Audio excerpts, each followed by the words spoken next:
बोल साचे दरबार की जय। तो दोस्तों, आज माता रानी के नवरात्रों का दूसरा दिन है। जो दूसरे दिन नवरात्र होता है वो माता ब्रह्मचारिणी का व्रत और उनकी कथा और उनका व्रत होता है। इस वीडियो में हम माता ब्रह्मचारिणी की कथा बताएंगे, तो आप ध्यानपूर्वक सुनिए।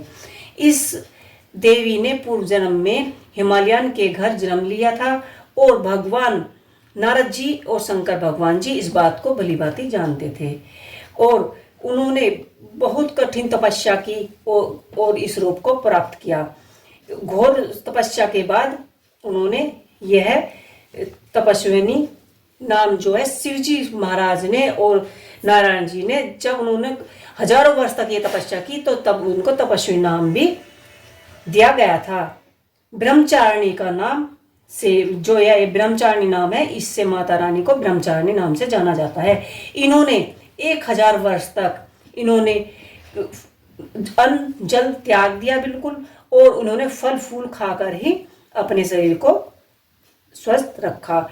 फिर इन्होंने 100 वर्ष तक जमीन पर रहकर शाक के साथ, जिस परिवार में इन्होंने जन्म लिया था उनके साथ रहकर कुछ दिनों तक बहुत कठिन परिश्रम किया और तपस्या करने के लिए उन्होंने वर्षों तक धूप जल बारिश हर मतलब जंगल में रहकर इन चीजों से बहुत कष्ट सहे और हजारों वर्षों तक उन्होंने सिर्फ सूखे बेलपत्र खाकर अपने जीवन को बचाया और भगवान शंकर जी की आराधना करती रही।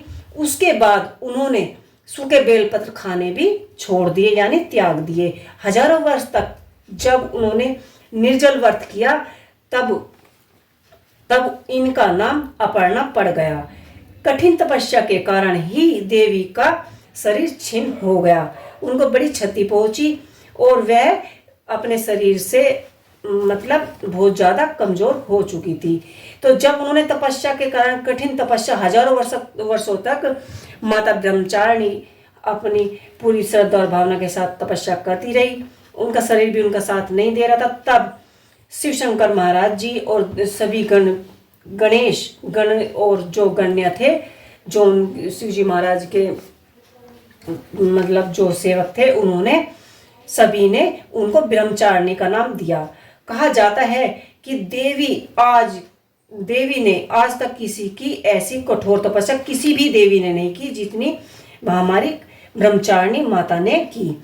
और संभवतः आपकी और तभी शिव शंकर जी वहां पर प्रकट हुए और किसी और रूप में अपने मतलब जो उनका रूप है उसमें नहीं, किसी और रूप में आए साधु के रूप में, और उन्होंने बोला कि हे देवी, अब आपकी जो है मनोकामना, जो आपकी तपस्या है वो पूर्ण हो चुकी है, आपकी मनोकामना जरूर पूर्ण होगी और अब जो आपकी मनोकामनाएं है शिव शंकर जी से विवाह करने की, वह अवश्य ही पूर्ण होने वाली है और जो भी आपकी कामना है वैसे जरूर पूर्ण होगी और आप अपने घर लौट जाइए, नहीं तो आपके पिताजी आपको मतलब वन में ढूंढने के लिए निकल चुके हैं और वे आपका बुलाने आ रहे हैं। तब ब्रह्मचारिणी माता की कृपा से सब सिद्धि की प्राप्ति होती है और पूरी पूजा जो है माता जी की, माता ब्रह्मचारिणी का जो दिन होता है वह दूसरे दिन, नवरात्र के दूसरे दिन ब्रह्मचारिणी की पूजा होती है और उसकी कथा की जाती है।